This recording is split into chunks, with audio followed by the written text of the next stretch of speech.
Now we're going to look at something called security through obscurity.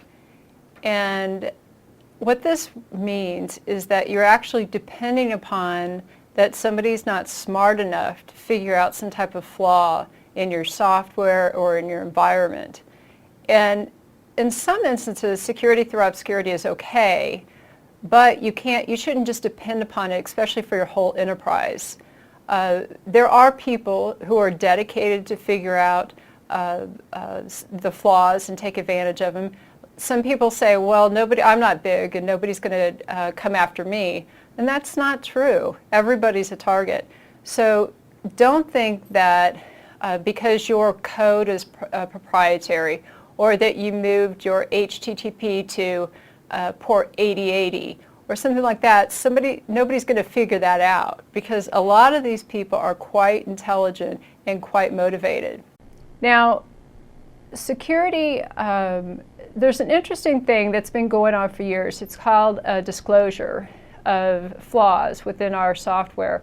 And in my Gray Hat book, I actually wrote a whole chapter on disclosing vulnerabilities within software. There's processes that people should actually go through.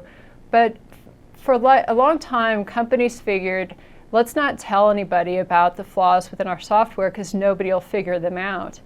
And maybe that was true at one time, but we've got a lot of people dedicated to actually figure out what those flaws are.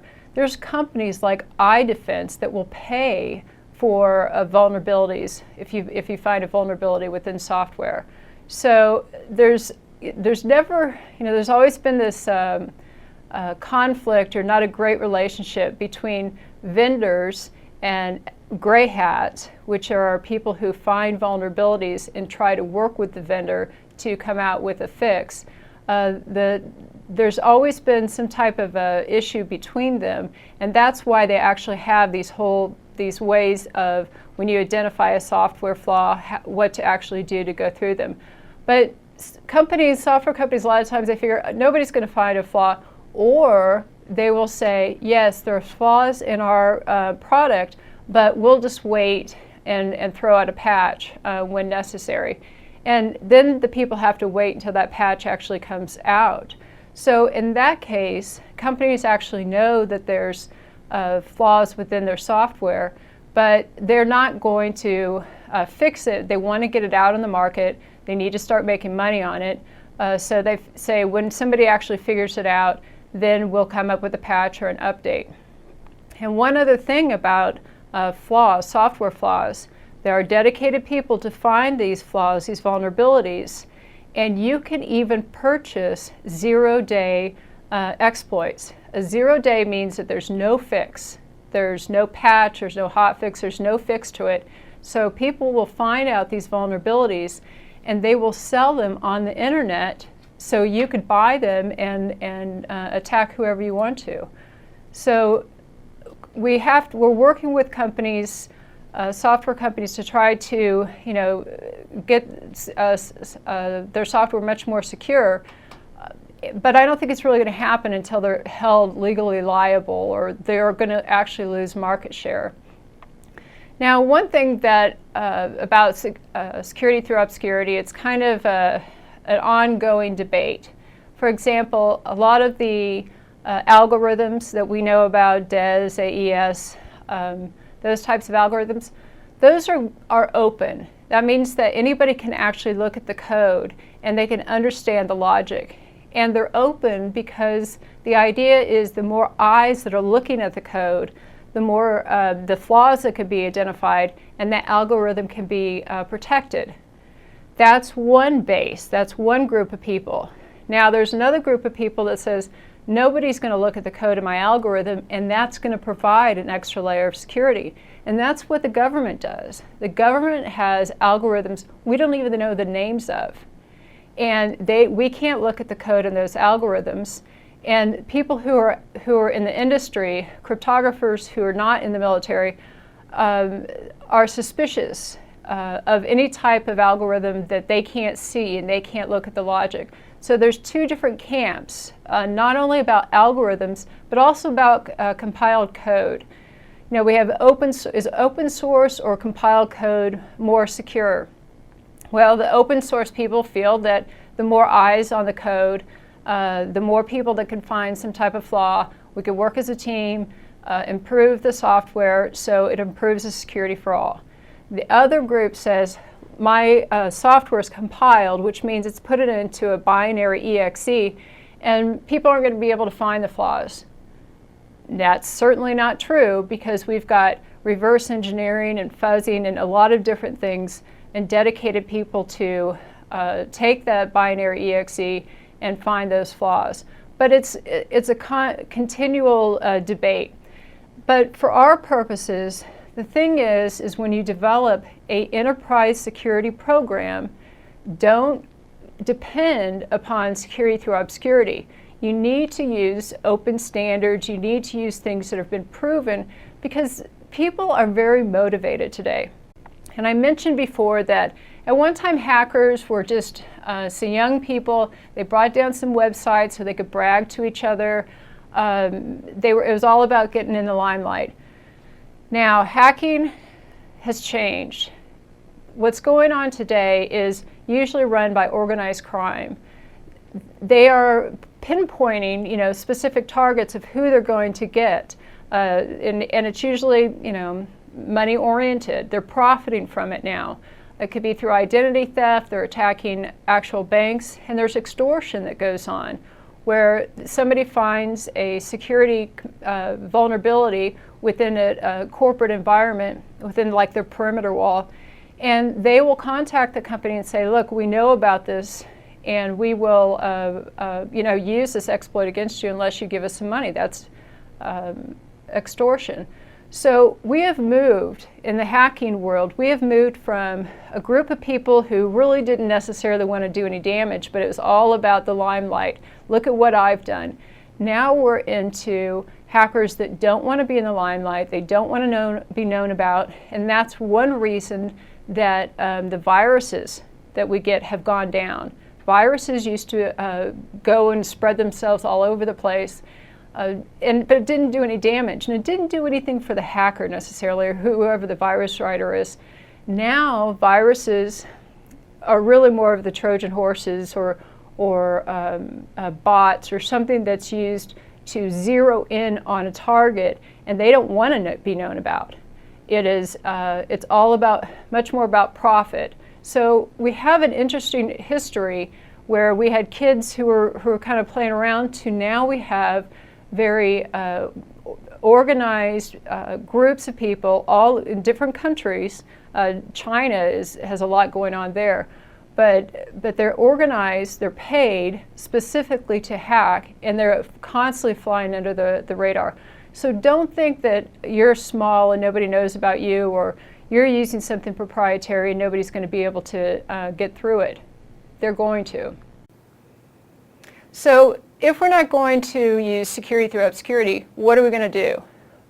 We need to build an infrastructure that's strong from the foundation, and we need to create something that's security in depth, which we'll talk about. But what do we mean when we say open standards? Well, open standards means that it's been developed by a standards body, or maybe it's been developed by a corporation and then accepted by a standards body. So OSI is a open standards body. A lot of us are used to TCP/IP, HTML, XML, the IEEE standards, as in 802.11a. These are all open standards, which mean that they're actually documented, they're available for everybody to view, to follow, so we can have intercommunication. But within security, we also have open standards that should be followed when we're building maybe an application, we're building a perimeter, we're building an enterprise security architecture overall. And some of those standards are the 7799, which we're going to talk a little bit more about. There's a lot of NIST standards that talk about how to do things correctly.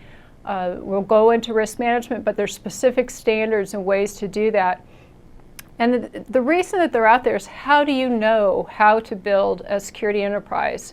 How do you know how to develop an application securely. That's what the standards are for. They're best practices, and they should be followed when you're actually building or correcting something.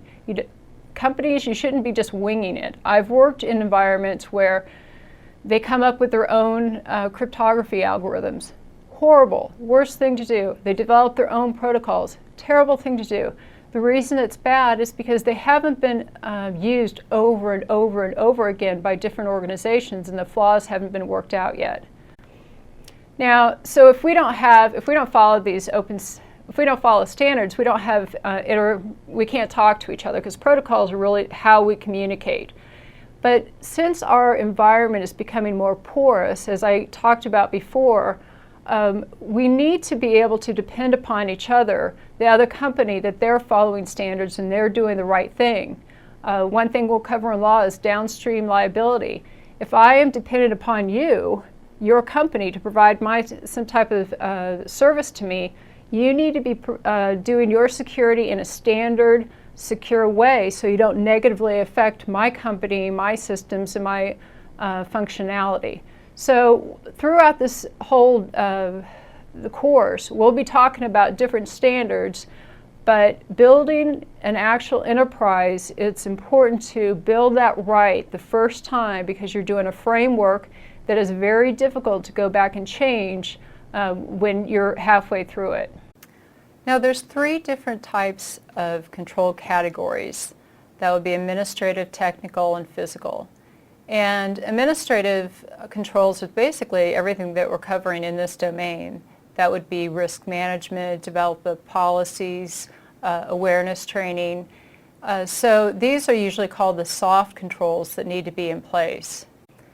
The other one is technical controls. It would be exactly what you would think. Routers, intrusion detection, encryption. Now, one control that kind of messes people up is that auditing. Auditing is considered a technical control. And on the exam, when they say auditing, they're not talking about auditors that come around and check to make sure everything's okay. Auditing means that there's actually logs being created. So auditing is a technical control. And I bring that up specifically because a lot of people usually forget that or have a hard time putting that in the category. Now, the other controls would be physical, and that would be the security guards, locks, fences. We have a whole domain on physical controls that we'll cover. So all of these have to work together. We talk about utopia. It's not the real world. Let's say in your environment where you work, do the people who do the policies communicate and know exactly what the people who are working with the technical controls versus the people who are working with the physical controls? They all get together, they have a meeting, they know what's going on? Usually not at all. Usually they're very separated, and whoever's doing the administrative type of controls, risk management, policy development, security awareness training, are usually not connected with whoever's doing the firewalls and the setting up the accounts. And then physical security is usually never involved with these two groups. And the problem is that without these groups actually communicating and working together, that creates gaps. And I've seen it many times where one group has their thing, another group has their thing, another group has their thing, but there's gaps that people can get around. So one interesting thing about the CISSP exam, I think, is that when you're studying for it, there's different levels of people that actually get a CISSP. That would be management people who would be more used to the development of policies and such. And then there's the techies who would be more the network and developer people. Now, how well do these two types of people communicate? You've got management talking to a techie. How well do they talk and communicate? They don't. They haven't over the past. Usually when somebody technical is talking to somebody who is management, all they hear is blah, blah, blah, I need money, blah, blah, blah, I need money. And when the techies talk to the management, they don't know what they're talking about, packets and ports and firewalls. So one thing about the CISSP exam is that everybody's learning about different parts of security, And it enables them to talk. They have to talk to actually be able to provide the necessary security at the operational, tactical, and strategic level. So I think that's really a benefit. And one of the skills that technical people really need to learn is how to make a business case. Because I've heard over years technical people complain that management's not going to do this and they don't understand about that. Well, they don't understand it in technical terms. So you're not going to move forward with developing or getting any funds or anything until you could develop a business case. And it's not only the language. You need to understand the business. Security, a company isn't in business just to stay secure. They're in business to make money. So it's important that technical people learn more about the business and the business people learn more about the technical so that they can work together to secure the corporation or the organization and help protect the company overall.